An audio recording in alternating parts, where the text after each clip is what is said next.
So, without further ado, welcome to When School's Not Working.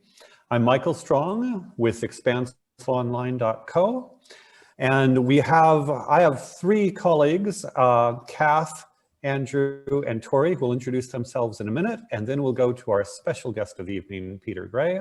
But first, Kath, and then Tori, and then Andrew, you want to introduce yourselves briefly? Sure. My name is Catherine Fraze, and I run 100 Roads, which is really a training center for people who want to create co-learning communities. And I founded Workspace Education, which is it's a 32,000 square foot makerspace for learning, an alternative ecosystem for learning. Tori. Tori Gaddis. I'm in multiple projects, but the two I'll mention right now are I have a background in microschools and helped found an Acton Academy in Houston. You can learn more about microschools at microschoolrevolution.com. And then I also have an app called Be Someone it's sort of an Instagram of project-based learning aimed at teenagers in high school. All right. Hi, Andrew Sachs. I'm CEO for Noble Explorers. It's an online international STEM and leadership learning community. Sort of a learning social network, if you will. I'd like to say my educational credentials are I went to school and I married a teacher. I had three wonderful kids and really designed a program to teach kids the skills that they need to succeed in life and work, and realize that these were things that were not happening inside of our schools. Thank you, Andrew. And since we have a good crowd, we will open it up to questions after a bit. But first, we'll let Peter answer the question that is on all our minds. What should we think when school's not working for a kid? How do we even think about it? Why is it that school doesn't work for all kids, Peter? Take it away. All right. I'm sorry, but we didn't introduce you. And I just wanted to say before you get started, Peter, that we're so lucky to have Peter Gray with us today.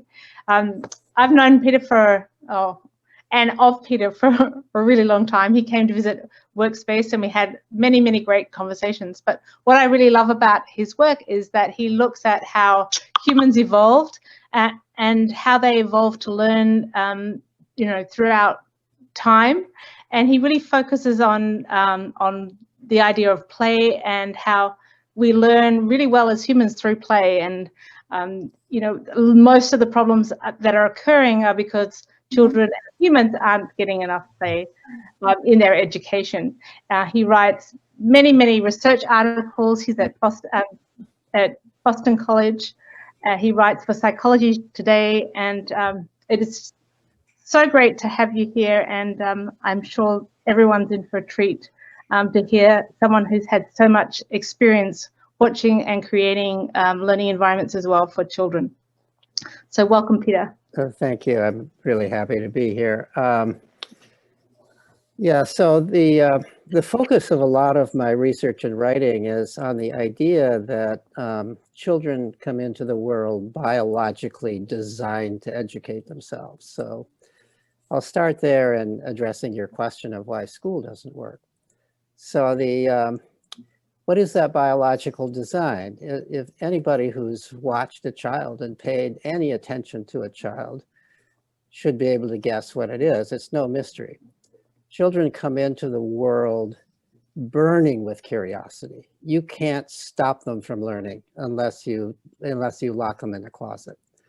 As soon as they're born, as soon as their eyes can fixate, they're already looking around, trying to figure out the world around them. You have to baby-proof your house. Why? Because your baby wants to get into everything, wants to explore everything, wants to learn about everything. Baby drops things on the floor, not to be naughty, but to see what happens if you drop it on the floor. Children, think of all that children learn before we ever think of trying to teach them in any deliberate way. Of course, nowadays we're starting to try to teach them in deliberate ways earlier and earlier, which is a sad thing. But think of what children used to learn before they ever started school. Back in the day when they didn't start school until the age of 5 or 6, they already had learned their entire native language. They had learned an incredible amount about the physical world around them and the social world around them. A good deal of what of what they'll ever know. They've already learned by that age. So children come in curious, they come into the world playful. So curiosity is how children explore the world and find out what's there. It's how they acquire knowledge. Play is how children acquire skills. Play is doing things, and children are biologically designed to play in all the different kinds of ways that lead them to acquire the kinds of skills that human beings everywhere need to acquire. So curiosity, playfulness, sociability. Children come into the world wanting to connect with other people, and part of connecting with other people is paying attention to what they're doing, listening to them, trying to figure out what they know, is when they can ask questions, starting to ask questions, wanting to share their knowledge with other people. So I could go on with some other instincts, but these are the most obvious instincts that children come into the world with, and they've been shaped over the course of natural selection for the purpose of education. So what do we do when we send kids to school? We shut all these off. Curiosity becomes a disruption. The questions of the curriculum are not the questions of the child. They can't be. There's 30 kids in the classroom, or even if there's just 20 kids in the classroom, they're all curious about different things. There's no way you can try to teach them all at once by using their curiosity. So what you do is you try to teach them all the same thing, which means that you're suppressing curiosity. Play, if it exists at all, and it exists less and less today than it ever did in the past in school, is called recess, a break from learning rather than learning in itself. And sociability, children's desire to help one another, is cheating, right? So interestingly, you take these natural self-educative instincts and you simply obliterate them in school. And what are you doing? You're teaching children that these things don't count.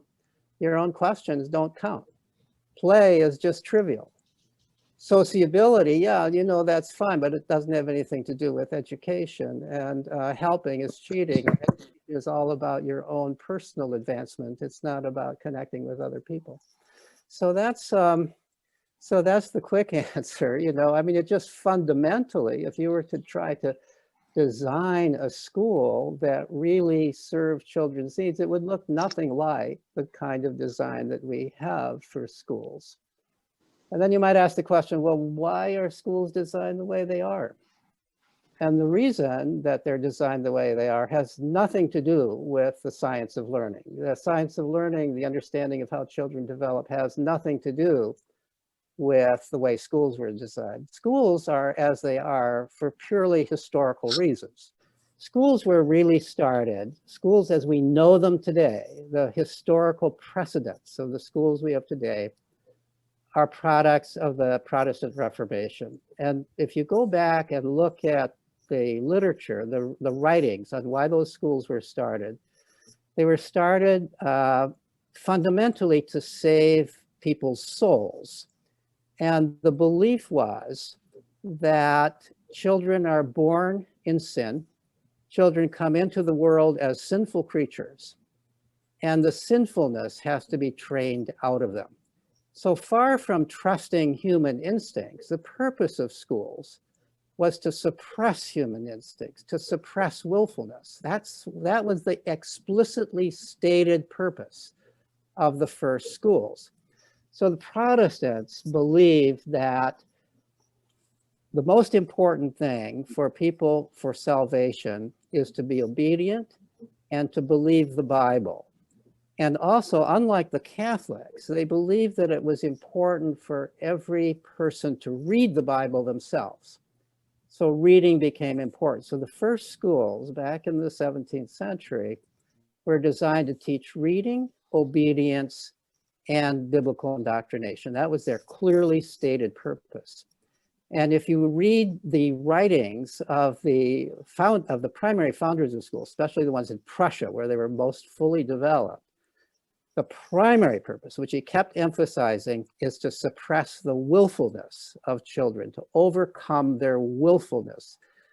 So if you were to walk into one of those schools back then, you would recognize it as a school. It looks like a school today. There would be an hourglass in front of the room. that is timing the lessons. There would be a master, they called them then, the teacher in front of the room, who is imparting information, and the students would be required to feed that information back. Students were punished. In those days, the punishment was actually a beating if they did not succeed in providing the right answers to the questions. So that was the way, that was the beginning of schools. And that model of schooling has been passed along from generation to generation ever since. At first, they were church run. But then as the power of churches faded and the power of governments increased, the governments took them over. This happened first in Prussia. But you can see the same thing in other parts of Europe. You can see the same thing in America. The American colonies had, the first schools in the American colonies were Protestant-run schools with exactly the kind of thing I'm talking about. He started here in Massachusetts, where I live. And eventually they became state-run, and at some point they became not only state-run, but compulsory. In Massachusetts, it was about in the mid 19th century, about 1850, that schools first became compulsory, and then other states followed suit later on.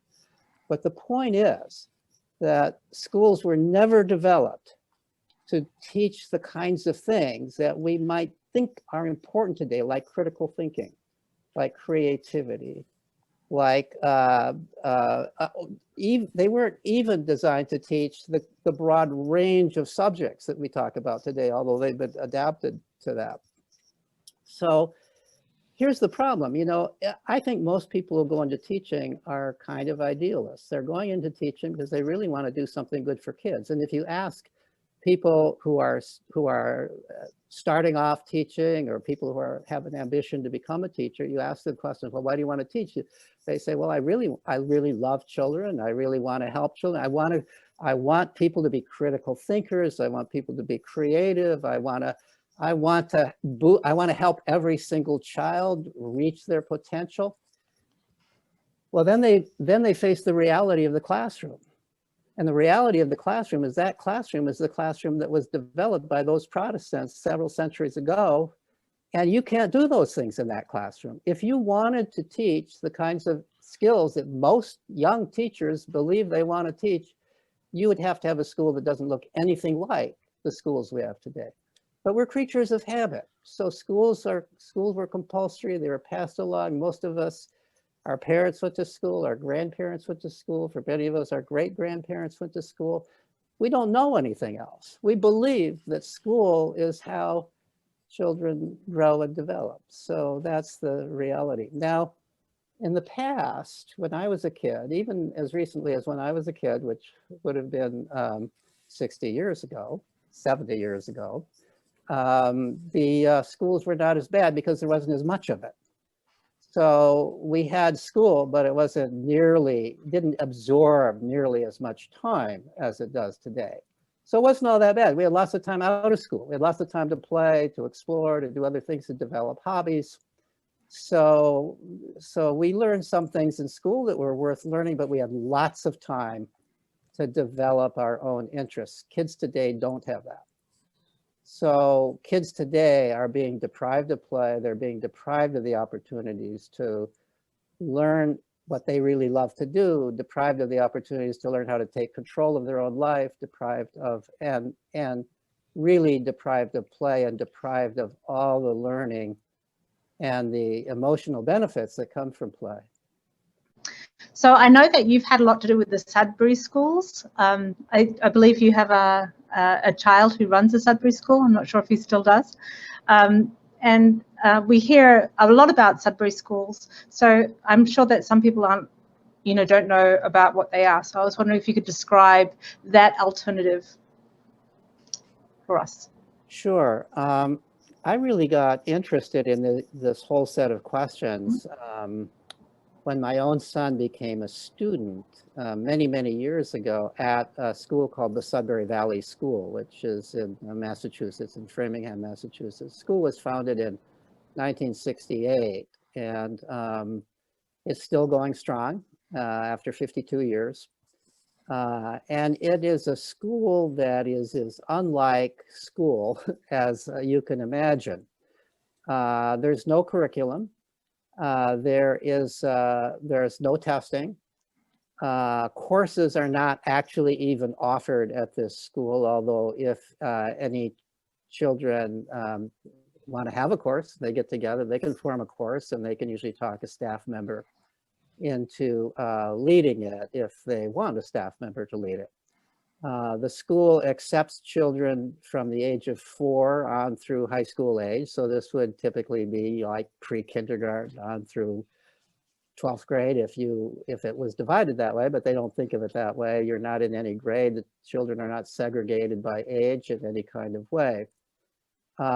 So there are lots of opportunities for wide variety of activities at the school. There's equipment for all kinds of things. There's books all over the place.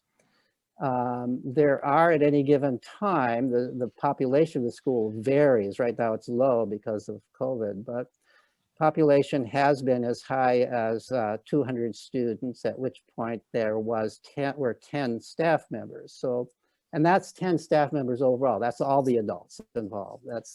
And the staff members don't call themselves teachers because they don't believe they do any more teaching than anybody else at the school. So that's the way the school operates. It's really a democratically run community. The way the school operates administratively is as a functioning democracy. So the decisions for the school are made at the school meeting, where every student, regardless of age and staff member, has one vote. And all the rules of the school are made at the school meeting. The school meeting also elects officers to take care of the administrative thing, and generally those are staff members. And the school has a system, a democratic system comparable to the judicial system in our larger society for dealing with misbehavior. So if somebody's accused of breaking one of the school rules, one of the democratically made school rules, they are brought before the judicial committee, which is basically a jury that's made up of a cross-section of the ages of the students and staff at the school. So that's how the school runs. And the staff, to be a staff member at the school, you have to be elected every year. Staff only have a 1-year term. Nobody has more than a 1-year contract. And so you have to be re-elected to staff every year in an election in which every student and staff member has a vote. That's the way a school operates. So you can well imagine that when this school was first founded, the lawyers just were rolling their eyes continuously. This school can't possibly last. Here it is now 52 years later. It's doing extremely well. There are dozens of schools modeled after the Sudbury Valley School, and these are called Sudbury schools often, and throughout the world. Most of them are pretty small, but there are quite a number of them. And that's the way the school works. And so my first study, the way I got into this whole area was when my son became a student there. To be honest, I was skeptical. I was happy that he was happy there, and we didn't know what to do with him. He was rebelling in public school. He thought it was prison, and he's since convinced me that it is. But at that time, I wasn't convinced, and we struggled with him to try to get him to adapt to school, and he just deliberately, from kindergarten on through 4th grade, continuously, deliberately violated the rules as a way of rebelling. And until the school didn't want him anymore, and we had to figure out what to do. And we found the Sudbury Valley School, and he said, this is what a school should be. The twinkle came back in his eyes. He became the kid I used to know before he had started public school. He was clearly learning, he was clearly thriving. But I was worried nevertheless. I was worried, he was 10 years old actually when he started. I was worried in all the ways that most parents would be worried about their child doing something so radically different in terms of schooling. Would he, I was a college professor. I believe I'm not the kind of person who would push him into college, but I would want that to be an option for him, right? I mean, what if he wanted to go into some career that requires college? Could he go to college from such a school? There's no tests, there's no grades, there's no courses, there's none of the things that colleges say they require, right? I was worried about that. I also wondered, do they all become artists or musicians? Is there any other career that self-directed education could lead you to? So I ended up doing a study of the graduates. At that time, there were already close to 100 graduates. And with the help of a part-time staff member, we found pretty much all of them. And something like 80% of them responded to a long survey. And that study convinced me this school is an effective educational institution. The graduates of the school had gone on to higher education if they wanted to, and many of them did, at least as high a proportion as from traditional schools in the same area. They were well employed. They were essentially all of them happy that they had gone to such a school. They all saw great advantages over having gone to another school. They had come to the school for various reasons, some right from the beginning because they believed in it, some because they'd been failing in public school, some because, like my son, they'd been rebelling in public school and the parents were desperate. What else were they going to do with these kids? It seemed like no matter why they came there were some who came with learning disorders, and the learning disorders magically disappeared. Dyslexic kids learned to read. I just wrote a blog post on that based on some survey of homeschoolers. Kids with ADHD figured out how to settle down. I mean, the judicial committee brought them in line, right? All these disorders we make up about kids in school, it doesn't seem to matter much. I mean, there are some clear disorders which are real problems, but most of these things that we call disorders in school are not disorders in this setting. So so you can see why I got drawn into this. I mean, here is a school that violates all of what our society thinks is necessary for children to become educated. And yet, by any reasonable definition, these kids were becoming educated. What does it mean to be educated? I define education this way. It's everything that you learn that helps you live a meaningful and satisfying life. And these kids were clearly, these young people, some of them were not so young by the time I did the study, were clearly living meaningful and satisfying lives. They were supporting themselves. They were happy in their jobs.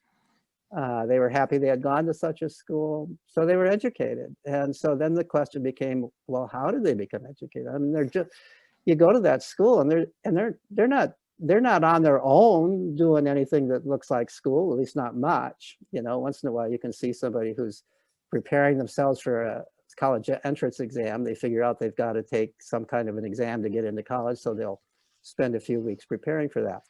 But for the most part, when you look at the kids at the school, they're doing just what you think kids would do. They're playing, they're hanging out, they're messing around. If they're reading what they want to read. It doesn't look like they're reading textbooks, and yet they're becoming educated. Yeah, first, I think everybody already knows you, Peter, which is why I didn't mention your background, but we've got a number of questions, and actually maybe the one that I'd love to hear you answer is, are there ways for families of all economic means to access Sudbury, and what would it take to get there? Yeah, so there are different Sudbury schools. Of course, you'd have to first find out if there's one in your area or whether you're willing to move to a place that has one. That's the first question. Sudbury schools are necessarily private schools. You cannot get government support for a school that's radically different. You can't have a charter school, for example, that's a Sudbury school. But there are some Sudbury schools for whom it's very important to the school that they have cross-section of people, and that they allow people in regardless of their ability to pay a tuition. So the tuition is generally very low compared to other private schools, partly because such a school is very inexpensive to operate. You do not have to have a lot of staff. The kids are learning primarily from one another, so you don't need a lot of staff, and of course, paying staff is the primary cost of the school. So Sudbury Valley operates inexpensively. If the entire public school system by some magic moved to a Sudbury model, taxpayers would save a lot of money. But nevertheless, if you are a citizen and you're already paying taxes for the public school, and then it's an added expense to send your child to this school, that's a burden for many families. So there are some schools. So for example, the Philly Free School in Philadelphia, the Circle School in Cleveland are deliberately in cities and have sliding scale tuitions all the way down to nothing. So that, and they are attracting people who couldn't otherwise afford. So there are also a growing number, there's a whole line of other learning centers called Agile learning centers, many of which have low tuition, sliding scales. There's an increasing number of options. As there are more and more people doing homeschooling, and homeschooling is something, you know, people don't necessarily recognize this, but the average income of the typical homeschooling family is less, the median income is less than the median income for the United States as a whole. So you don't have to, this myth that, you know, homeschooling is only for the wealthy, that's not true. And there's a growing movement for homeschooling among, especially among African-American families, because they're recognizing that even more than white kids, their kids are being hurt in the public school system. And so there's a movement out of the public school system, and many of these people are far from wealthy. And they're developing people all over. The more people who are doing homeschooling, the more of them can get together and form learning communities. So that's a movement that's on the way. That's not exactly a Sudbury school, but it can have many of the qualities of one. There's also a question, Peter, about research on Sudbury. I suggested your Psychology Today articles. Is there a research body on Sudbury beyond your work? The only research besides mine that I'm aware of on Sudbury schools is research that's done by the Sudbury Valley School itself. So they have hired researchers to do, I did a study of the graduates, as I said, many, many years ago. They have since done 2 more studies of the graduates and published them as books, which are available from the Sudbury Valley School Press. Now, of course, there's always a problem when you're looking at research done by the school itself. It's better if it's independently done. Right now, along with a couple of colleagues, I'm involved in analyzing the results of a study of another Sudbury school, the Hudson Valley Sudbury School. So we will be publishing that at some point. This was a smaller scale study. It's a smaller school, but we have some findings pretty similar to the findings from my initial study of Sudbury Valley.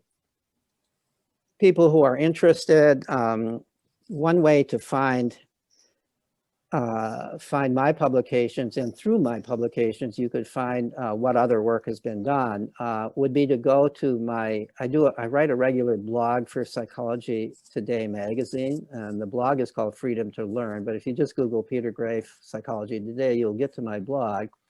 If you go to any of the blog posts and click on my photo at the top of the post, you'll get to the author page. On the author page, I have PDFs of many of my articles. One of the articles I have is an article that I wrote for the Cambridge Encyclopedia of Education on self-directed education. They invited me to write such an article, and that is a pretty good summary of what research has been done on Sudbury schooling, and also on the variety of homeschooling called unschooling. So that would be one source for people who are looking for research. Thank you. Matt Barnes has a wonderful question. He asks, as a former public university trustee, a huge unspoken barrier for parents is the effective sales job pushed by university admissions. Princeton Review, college rankings, acceptance percentages, etc. Could you speak to how universities are adjusting to these types of students and how students prove their ability to perform in a university setting? Yeah, so I think that almost all universities have gotten used to homeschoolers, and many colleges and universities are actively recruiting homeschoolers because homeschoolers do particularly well, and there's a significant number and a growing number of homeschoolers out there. There are relatively few, compared to the total number of homeschoolers, there's relatively few unschoolers, but a growing number. And they don't usually even say they're unschoolers, they just say they're homeschoolers. And so they apply. And I've actually done also a follow-up study of grown unschoolers to see how they get into college, as well as my follow-up study of Sudbury Valley.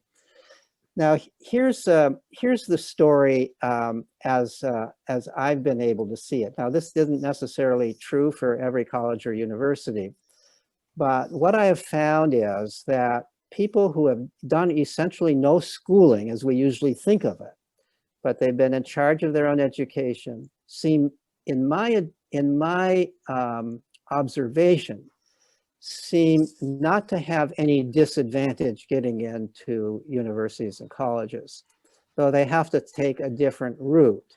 So many of them who go directly to a four-year college get into that four-year college by virtue of their essay, their interview. They almost demand an interview, and by virtue of how persuasive they are. You know, these are people, if you've been at the Sudbury Valley School, you've learned to look an adult in the eye and talk to them. You've been defending yourself before the Judicial Committee. You've been arguing before the school meeting on behalf of causes that you want the school to engage in. You're good at that. And you also know what you want to do. And most kids applying to college don't know what they want to do. They don't really have a good answer to the question, why do I want to go to this college? So let me just give you one example. This is a little bit of an extreme example, but it typifies what at somewhat of a less extreme is very common. So one of the adults in the study I did of graduates of Sudbury Valley School had gone to Brandeis University to major in economics. Now Brandeis is a pretty difficult college to get into. It's a pretty high-ranking college. So she had never taken a course, but for some reason, God knows why, why would a kid get interested in economics? But she was really interested in economics. She had read a lot of economics books. It happened to be that the books that she was most interested in had been written by the chair of the Department of Economics at Brandeis, which was why she wanted to go to Brandeis. So she put this in her interview. She said, Brandeis is the school for me. It's the only place I'm applying. I want to study, and I want to study in economics because of this person's work. Well, no surprise, they had her interviewed by the chair of that department. And I'm sure that he just called right after the interview, that he just called over to the admissions department. You've got to admit this girl, you know, she's a genius. Of course, you know, she was clever enough to have, to some degree, blown herself up and be able to talk intelligently about his work. So on a lesser degree, that is, you know, how they get in. You know, they figure out, they know what they want to do, and they're good at expressing what they want to do. And this is refreshing to the admissions committee. I mean, I think of, you know, I think it's actually, in some sense, of course, in some sense, the more elite the college is, the more interested they are in somebody who's coming from an unusual background. So you think of it this way, you know, imagine that you are the admissions officer at Harvard. And, oh, you know, here's another application of all A's, every grade is an A, 8 perfect scores on the SAT test, boring, you know, put it on the pile. We're going to have to somehow, we've got all these applications. How are we going to make a distinction? Oh, wait a minute, here's an application from somebody who says, I haven't taken any courses. I don't have any grade point average. They did okay on the SAT, interestingly. You know, this is kind of, I've got to read a little further here. So they read the essay and, oh, this is kind of an interesting person. This person has done this and that, and they're saying that this is the school for them for this reason and that reason. This doesn't look like the standard essay that was written by the college counselor at their school for them. This looks like something that this person actually wrote about themselves. It seems to be real. We can't just toss this in the wastebasket. What are we going to do with that? So we'll invite them in for an interview, and you do that, and boy, you've made it. So I think that that's one route in. Now, I have to say, not everybody takes that route. There's another route. One is anybody can take a community college course. Anybody can. There's no admissions requirement for a community college course, and it's cheap. And so a lot of students, even while they're still enrolled at Sudbury Valley or whatever other school, take a couple of community college courses, maybe when they're 16. And they do okay in those community college courses. They probably get an A in it. And that is sufficient to show to the college that you're applying to that you can do college courses. So I've done, and in addition, I've got this essay, and I've done all these other things, but I've proven that I can do college level courses, at least at the community college level. So that's another route in. Thank you. We've got another great question from Joanna C., who asks, having been around for much longer than most progressive schools and with evidence of college entrance, I'm curious, why do you think Sudbury schools have not gained more popularity than the micro schools rising in the past 7 or 8 years? Yeah, I think that they haven't because they are so radically different from traditional school that even though Sudbury Valley has been around for a long time, it takes, and even though it has a proven record, it really takes courage to send your child there. You really have to be trusting. It's not, I might say that I draw a distinction between self-directed education and progressive education. It's easy enough to send your child to a progressive school. And what is a progressive school? A progressive school is one that still has teachers, that still has the idea that adults are ultimately in charge, that adults are going to make sure that your child learns. There's going to be more freedom than there will be in the traditional school, but it isn't such a radical break from the traditional school. And Sudbury Valley simply says, whether you become educated or not is not our responsibility. That's what the staff say. They literally say that. That's your responsibility. And that, first of all, it sounds harsh to a lot of parents. The staff are not going to take responsibility for my child's education. So that's a harsh statement. Yeah, they believe it. They say, because when you try to take responsibility for a child's education, the child stops taking responsibility for it. That's their belief. And so the belief is that each child is responsible for their own education. The school needs to provide the opportunities, but they don't provide any assurance. The other thing that happens is so you walk into a Sudbury school, and maybe you're a prospective parent, and you walk in today and you see that 90% of the kids are sitting around computers playing computer games. And you say, oh my God, why should I pay any tuition for my child to do that, right? Well, and the school doesn't do anything about that. They think that's fine. If that's what children want to do, that's what they want to do. It turns out that we now have enough of a history of kids playing computer games. They go on and do just fine in the world, just like everybody else from the school, or not everybody, but the great majority of people from the school. So the school doesn't try to control what the kids are doing as long as they're not breaking school rules. And you couldn't have a rule that says you can't play computer games. That would be a violation. That would almost be a violation of the Constitution. You can't make rules that you can make rules that you can't do something that's interfering with somebody else's activities. You can make rules against vandalizing. You can make rules against against bullying and defined in a certain way, but you can't make rules that have to do with how children are spending their time, as long as they're not hurting anybody. And that's, in our society, to accept that is very difficult for most parents. You have to be a very trusting parent. Oh, great. Andrew Sachs asks, aren't higher ed institutions as dysfunctional as our K-12? Why focus on how you get into higher ed, especially in America?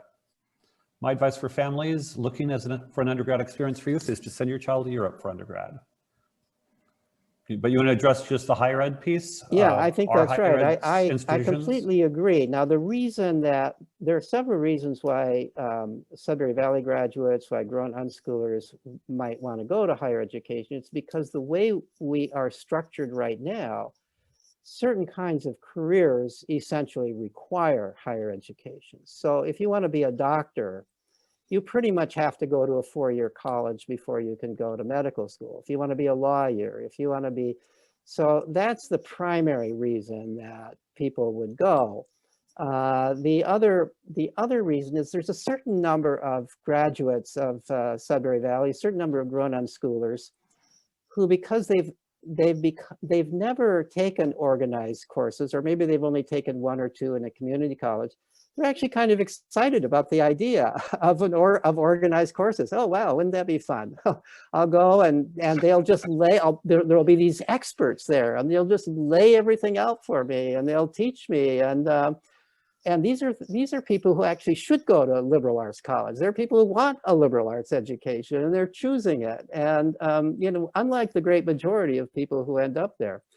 So that's another reason that's been given to me. I actually, for people who are interested, one of my blog posts on Psychology Today is on the future of education, on my my optimistic prediction for the future of education. And we would be doing away with the 4-year college, which is largely, except for the fact that you get that credential, you're really not paying for an education when you send your kid to 4-year college. You're paying for a degree, and so it's a way, as one critic of higher education put it, it's our modern way of discriminating. You can no longer legally discriminate by race, no longer legally discriminate by social class.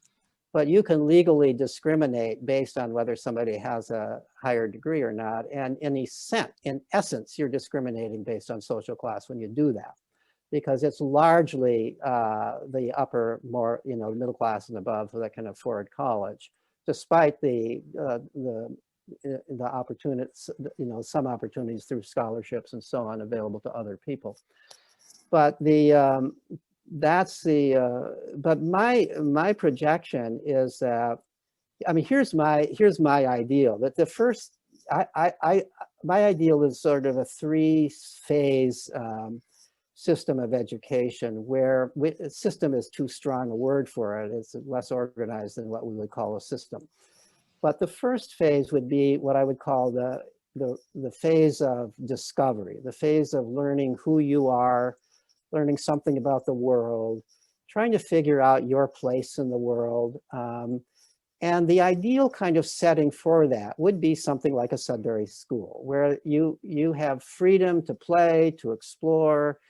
There's a lot of other kids you can learn from, opportunities, but it could be other things. It could be a school, it could be a system that allows you to travel, but it's a system that allows for self-directed education and allows you to gain experiences, allows you to try out different things, play at different things, discover what your passions are. Then at some point you get an idea, maybe when you're somewhere between the age of 15 and 19, you get an idea of what you might like to do with the rest of your life, or at least some portion of the rest of your life. What kind of job or career do you want to go into? And so let's just say, for the sake of example, that you think you want to be a doctor. So for some reason you think you would like to be a doctor, and as things stand now, your next step would be to go to a 4-year college, at which you will learn nothing about being a doctor, absolutely nothing about being a doctor. you will have no better idea at the end of those 4 years whether you really want to be a doctor or not. But you spent a lot of money and put a lot of hard work into that pre-medical program that taught you nothing about being a doctor, and now you apply to medical school. And it's not until you're fairly well along, even in medical school, that you actually get an idea of what it is to be a doctor, by which time you've spent a lot of money. You've invested so much that it's hard to back out. And that's one reason why we have a lot of unhappy doctors. We also have a lot of unhappy lawyers. We have a lot of unhappy business people, because people made a decision that they invested a lot into, and then it became too late kind of to back out of it. You have to admit, I wasted all that time, I wasted all that money. So in my system, the next step would not be to go to a 4-year college. The next step would be to do some kind of an apprenticeship, some kind of a low-level job, which could be a paying job, that helps you learn what doctors actually do. So maybe you'd work in a hospital as an orderly, or maybe you'd be an assistant to a nurse, and you would discover, among other things, do I actually like to be around sick people? Do I have the patience for this? Do I want to live the life that I see these doctors are living? Let's say you've done this for a while and you decide, no, actually, I don't want to spend my life doing this. Then maybe you decide on something else and you go do an apprenticeship at something else until you decide what it is you really feel good at. And then you pursue that career. Let's say you do decide you like it. Then the next step would not be 4-year college, it would be medical school. And how do you apply them to medical school? So you've got letters from real doctors who see, and they say, you've got the disposition for it. As far as they can tell, you've got the intelligence for it. But then maybe the medical school will say, yeah, but we would like, before we consider you as a student here, we would like to know that you can do the kind of thinking about organic chemistry and biochemistry and so on that we like to have, that kind of reasoning. You've proven in your apprenticeship that you have sort of the practical skills and the work ethic and so on. But we want to know that you can think about microbiology and understand the microbiological bases for disease. So we would like you to take a couple of courses in organic chemistry and cell biology before you apply. And then there would be a place where you could take these courses, and then you would go to medical school. So that would be my ideal. For those kinds of jobs that require higher training, there would be professional schools for the higher training. But instead of a 4-year college to get into those professional schools, it would be an apprenticeship in which you demonstrate you discover for yourself that you're interested, you demonstrate to others who are already in that profession that you have the kinds of personality and skills that lead to that profession. So I would do away with the 4-year college. The only people who would go to, I wouldn't do away with universities. I think universities are very valuable as centers for research and scholarship. But that would become the foundation for them. It wouldn't be, they wouldn't be thought of as primarily educational institutions. These are institutions for research and scholarship. And if you wanted to be a scientist or you wanted to be a historian, then you might go to a university for your apprenticeship. You'd work with a historian, or you'd work in a lab with a scientist to learn how to be a scientist, to learn whether you like being a scientist, of the kind of science that you're interested in, and so on. So that's my vision of what a rational educational system would look like. So we only have about 10 minutes and we've got a lot of questions, so we won't probably get to all of them, but Matt Barnes asks, helping parents make the transition from traditional to self-directed, how would you guide a parent along this path? Yeah, I would say that the first step, I would say, is really and truly, I would say there are 2 or 3 things that will help. One is read what has been written about it, read the experiences. But the second one is do what you can to get to know people who have already taken this path, other families who are doing this, who you can talk to and raise your questions with. You need to, one of the questions that I asked, I didn't ask this in the study of Sudbury Valley graduates, but one of the questions that we asked in our studies of unschoolers, people who are using self-directed education related to homeschooling, was what is the most difficult challenge of unschooling? And I think the same thing would apply for those who are sending their kids to Sudbury School. And that far and away, they said the most difficult challenge is facing the criticism and implied criticism, and even maybe the imagined criticism that I'm getting from other people for doing this. That I have to explain over and over to my own parents why I'm doing this with their grandchildren. They think I'm ruining my grandchildren. I have to argue with my brothers and sisters, the kids' aunts and uncles. Even strangers will ask me why I'm doing this in an accusatory tone of voice. We have such an incredible, we are all ingrained as a society with the idea that if you don't do traditional school, you're going to be a failure in life.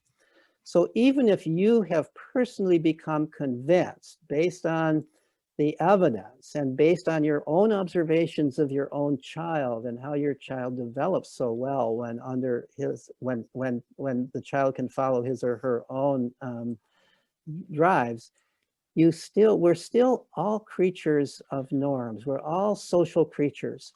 And it is very, very difficult to buck such a strong social norm. Doing something that isn't along what the norms are of society becomes, in people's minds, abnormal. And nobody wants to be abnormal.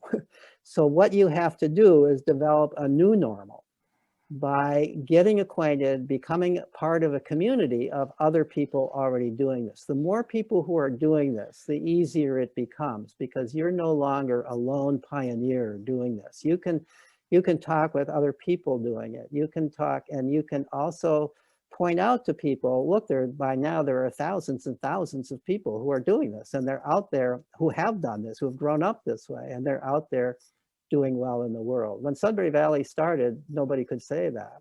When the first people started unschooling back in, when it became at all a trend around 1970, 71, 72, it was a matter of faith to a much greater degree than it is today. Today there's plenty of evidence that it works. Some people think of it, well, it's risky, but everything in life is risky. And certainly sending your child to the public school is risky. Think of all the things that can happen in public school. Think of there was we don't really have time to go into this, but just very briefly, there was a study by the American Psychological Association a few years ago on stress in America, in which they determined that teenagers in America are the most stressed out people in America. And we know there are record levels of anxiety and depression as well among school-age kids and teenagers in particular. 83% of those teenagers in that study said school was the primary source of their stress.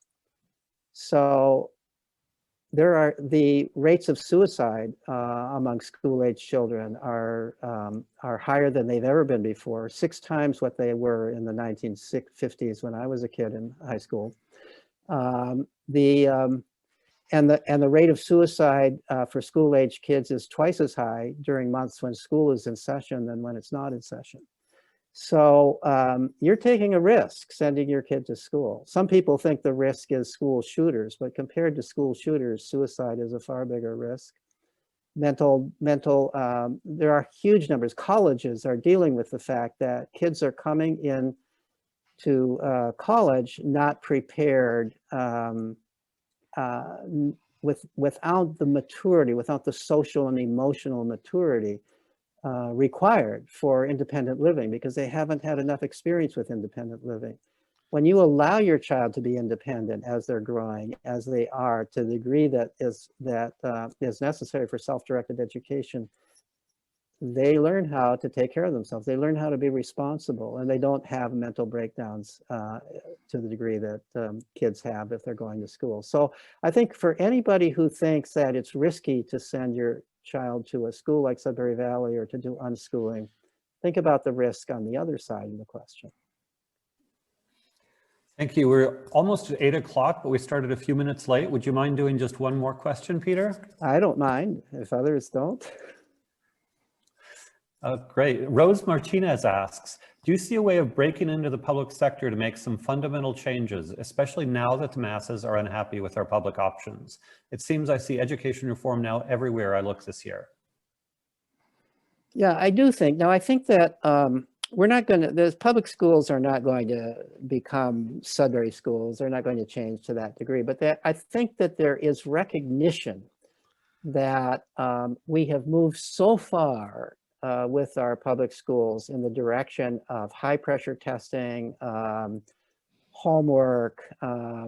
We've moved deprivation of freedom to play. We've moved so far that there's recognition that this is burning kids out. There's some recognition there. I hear from more and more school principals, school superintendents.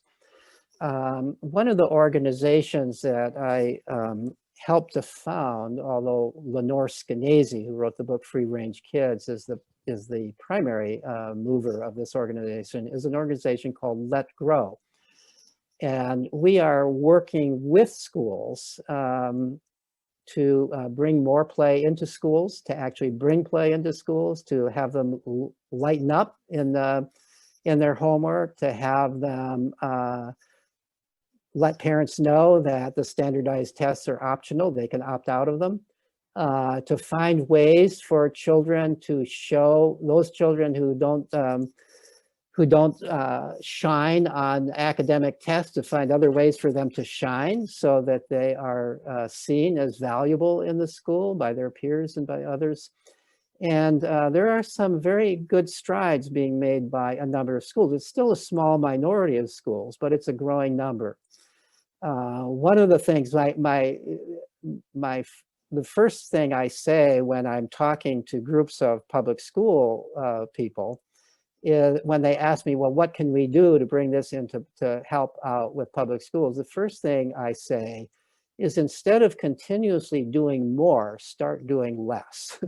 Instead of continuously increasing the number of days in school, the number of hours in school, the amount of homework, start cutting that down so that children have time out of school to play and explore. And also, the other thing that schools could do is to start using their influence with parents to help parents understand that play and exploration is important for their kids, so that the parents stop putting their kids into all these adult-directed activities out of school, adult-directed sports, all this stuff. I mean, basically what we've done in this country, and the same is true in many other countries, is we've taken children's free time away.